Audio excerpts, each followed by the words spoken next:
Okay, good morning, everyone. I am honored and excited to be here with Sarah Shendy. Now, I'm not going to spoil her introduction, but this interview is really one that it's inspirational, motivational.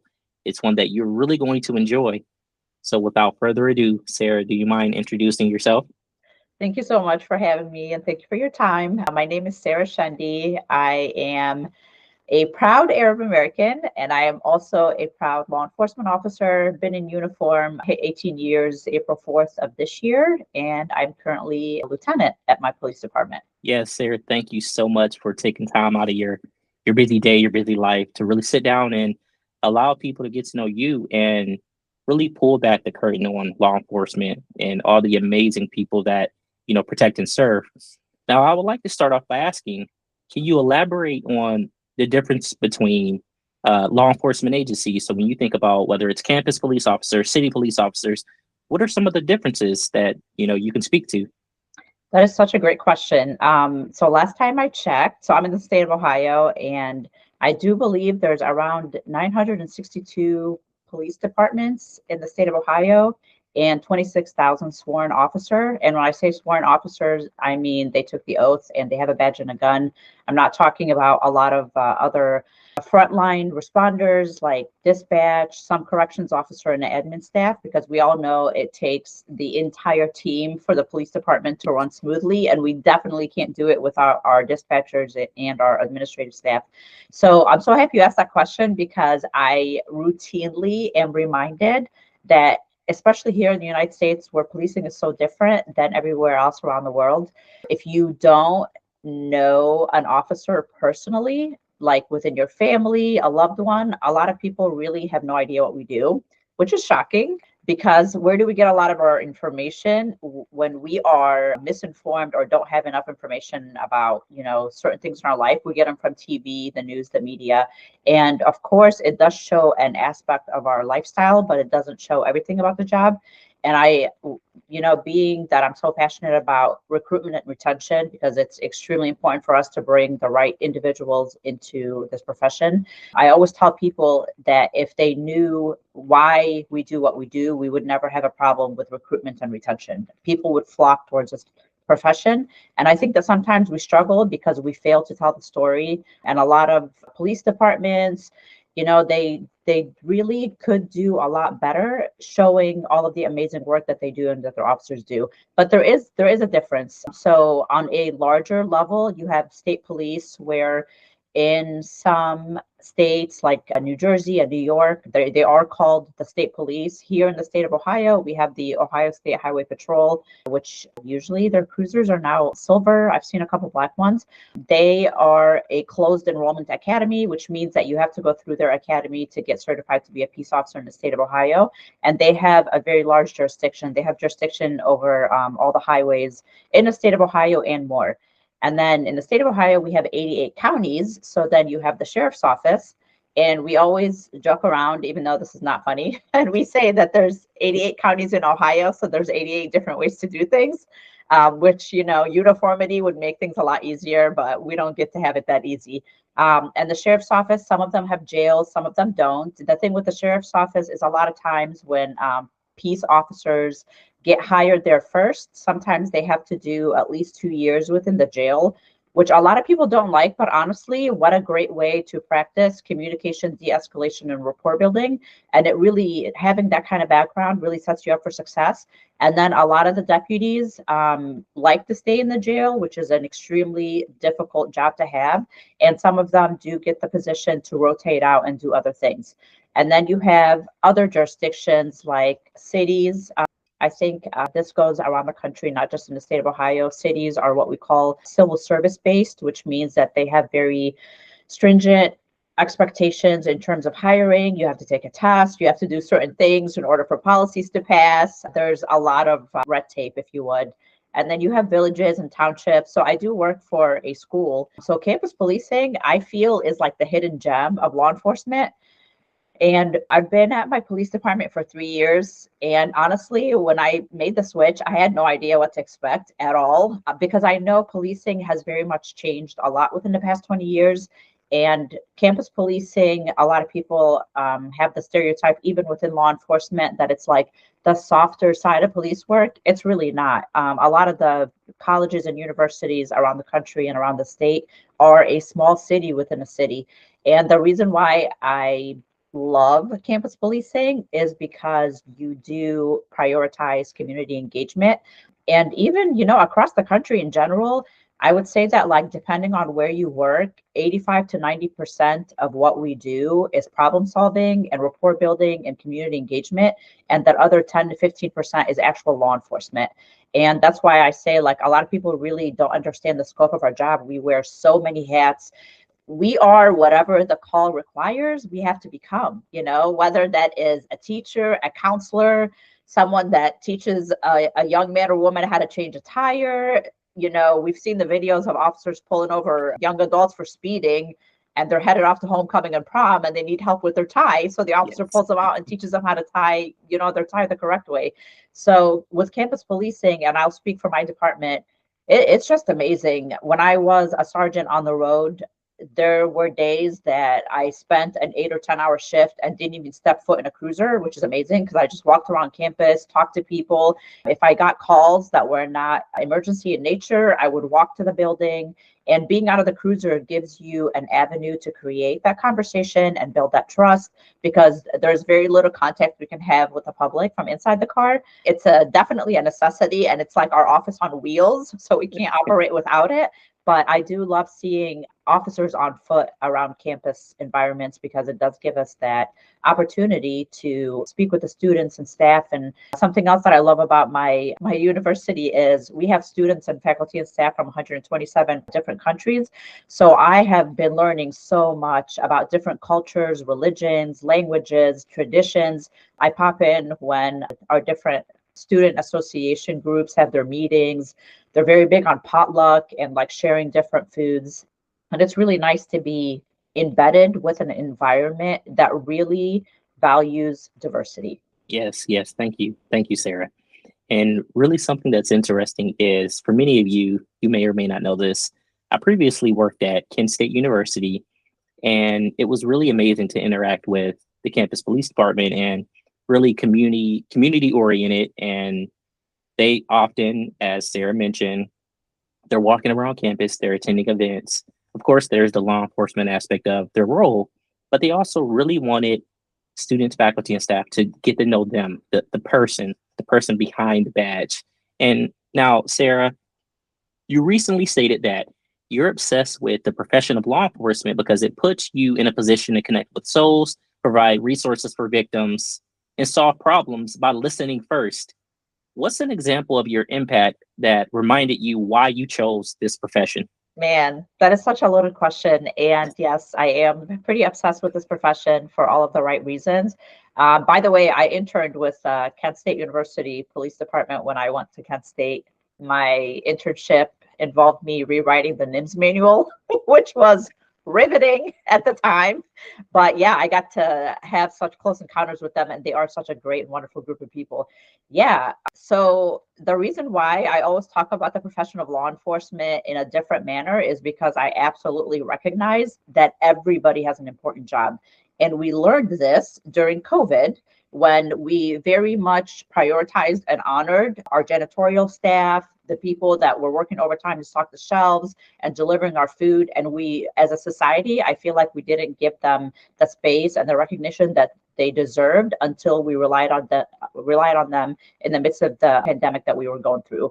So yeah, I mean, I can give you a million examples, especially with law enforcement. We really can't accomplish much if we don't put judgment aside and listen, because as I mentioned earlier, so much of what we do is problem solving. And a lot of times we're meeting people in their most vulnerable points of their life on the worst day of their life.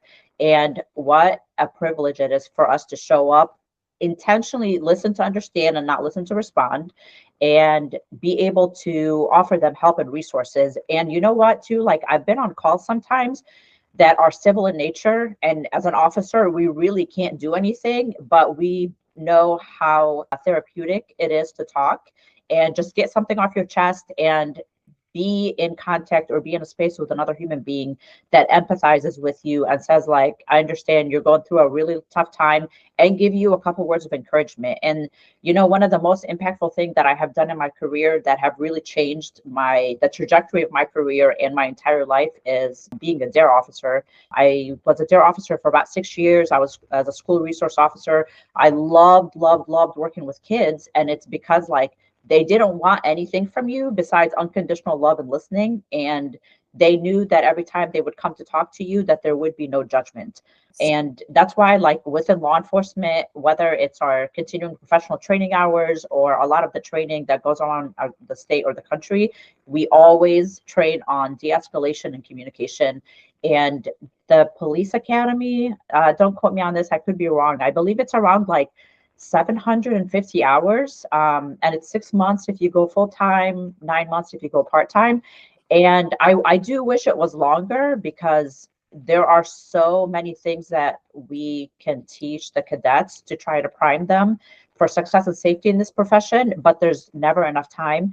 And we always tell, like, the new hires that, like, the police academy is your foundation and we're going to build on the foundation.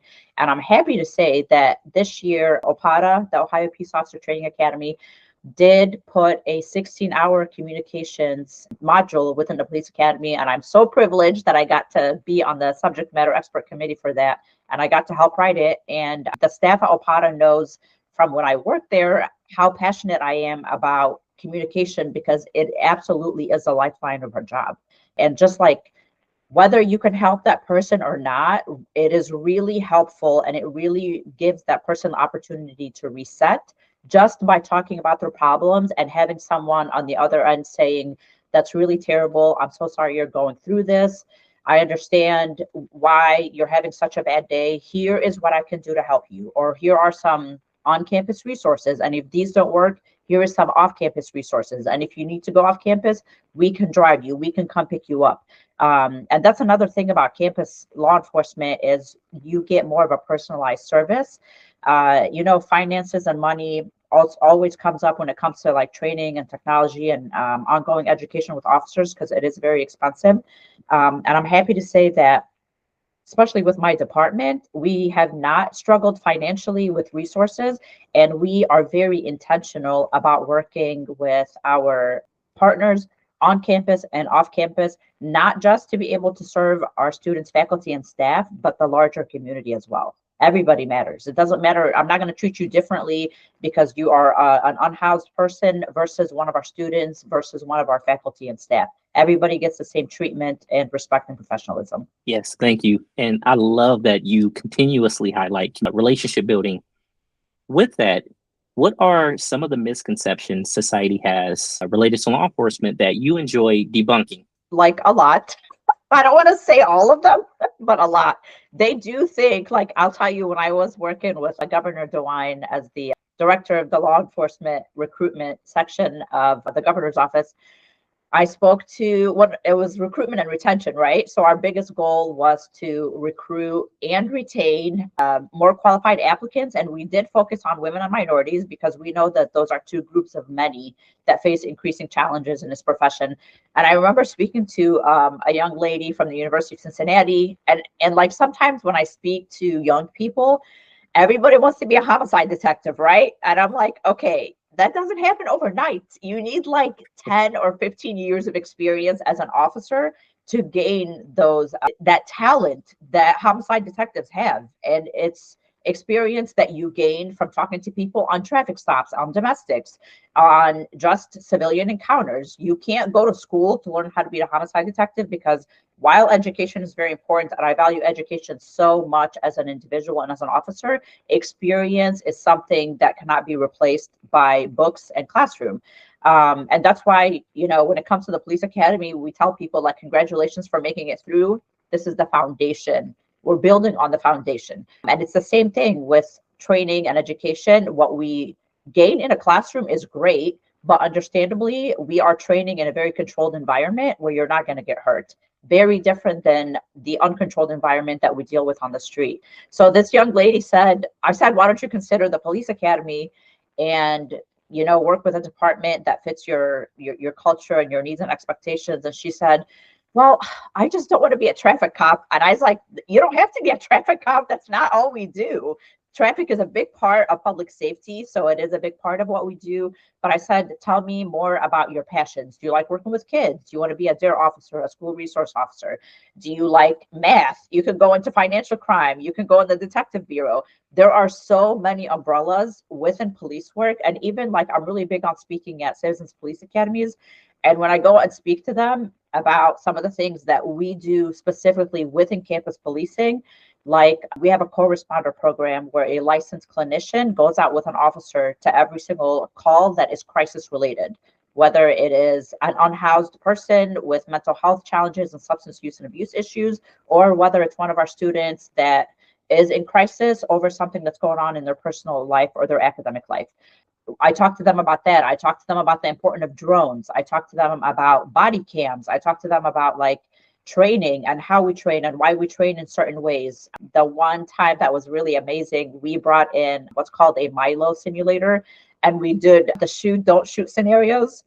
And I told the attendees of the Citizens Police Academy, I said, congratulations, you're all going to jail, because you shot people that were unarmed. You yelled at this man and he didn't comply right away. He was deaf. Like, as police officers, imagine how much we have to assess as soon as we arrive on scene, from the environment to, is this person intoxicated, or are they having a diabetic reaction, or is it mental health or substance use and abuse? And there's so many Supreme Court cases out there saying that as officers, we are going to be held accountable with the amount of use that the amount of force used if the person is indeed, suffering a mental health crisis or diagnosed with a mental. So our job is so complex, and a lot of people, I wish they would step back and think about all of the things that we have to consider. And the most impactful, when you talk about earlier, when you asked me about listening and when is a time that like listening and building that rapport matters, I'm really big on building rapport when it comes to survivors of domestic violence. Why? Because we know, statistically speaking, it takes around 7 or 8 acts of physical assault for the victim or the survivor to call the police to begin with. And we don't get to decide when they leave, because we know that leaving is the most dangerous part of the process, right? Leaving a relationship is a process. It's not an event. It's not something that happens overnight. So when it comes to situations where it's domestic violence or a mixture of domestic violence and sexual assault, which is sometimes reoccurring in intimate partner relationship violence, or people that I've dealt with that I knew were try really hard not to lecture someone that needs a hug. You know what I mean? Because Yes. we don't need to remind people that their life is going in a very terrible, horrible direction. They already know this. And a lot of times you're struggling with addiction and unresolved trauma, and it's very, very complex. So I'm like, you know what? I'm going to show up and I'm going to listen. I'm going to get called back there the second, third, fourth time. I'm going to show up. I'm going to listen. I'm going to remain professional and compassionate, and I'm going to offer sources. And you know what? The 15th, 16th, 20th time, they may be like, okay, I'm done. I'm ready to go. I need your help. And that's really what matters the most is we have to meet victims and survivors where they're at, not where we expect them to be. So whether you're talking about domestic violence or sex crimes or addiction and substance use or shoplifting, people know when they're doing something wrong. People know when their life is not amounting to anything great or good. And I, as an officer and as an individual, try really hard not to show up and remind them of all the things that are going bad. Let me take you into a conversation where we can talk about hope, and I could just plant that seed, and let's talk about everything that can go well. And although right now, this time and second, you may not feel that you're ready to leave or walk out of this relationship, this hotel room, the cycle that you're in, you know where I work, you have my card. When you are able and wanting and ready to leave the situation that you're in, call me and I will help you. And that's one of many ways that listening really helps law enforcement and that rapport building. And there's so many stories and so many officers around the state and around the country that do just that every day. And they really do help impact people's lives for the better just by being compassionate and empathetic listener. Yes, thank you. Now, you spoke on your impact and how you build that rapport and it's taking years of experience, traffic stops, and dare officer. I'd like to ask, you're a huge believer in teaching and training the next generation of law enforcement officers. What are some of the most impactful trainings early career officers should take and why? So I think that every single year we should definitely focus on de-escalation. And of course, there are situations that de-escalation is not an option. And I feel that like those situations do come in our career. And I personally am very grateful that it was not an everyday thing where I encountered somebody where de-escalation was not an option. But it happens, and we have to admit to that. But it's very important. And when I talk about de-escalation, like de-escalating a minor that's 11 or 13 years old is very different than de-escalating an adult, and that's very different than de-escalating someone that's under the influence of drugs or alcohol.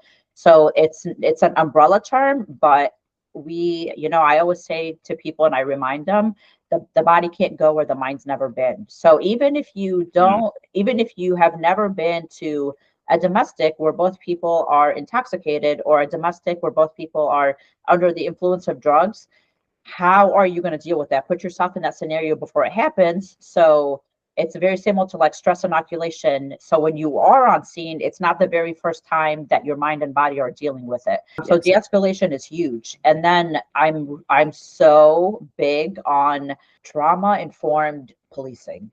And when I say trauma informed policing, I am talking about like everything from understanding fragmented memory, because when we interview survivors of sexual assault or domestic violence or felonious assault, any traumatic event that they have gone through 30 years ago or more, or sometimes less. We watch these interviews where the officer thinks that the person is not telling the full truth, or they're lying, or they're being uncooperative because like the story doesn't make sense. And 48 hours ago when I interviewed you, you said this, and now you're saying this. Yes, sir, that's fragmented memory.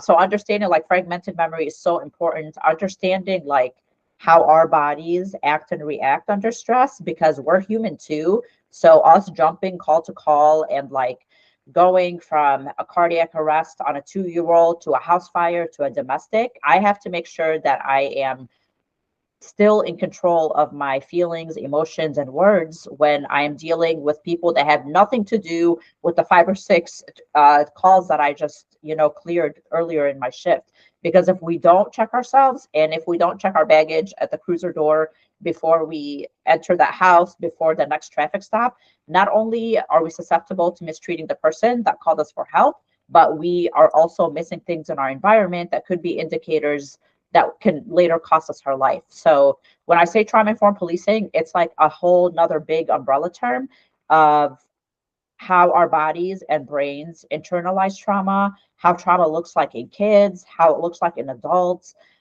asking the right questions, like words matter. And that's another thing with like when we say trauma informed interviewing and when we're talking to survivors of sexual assault, we don't ever start the conversation with why.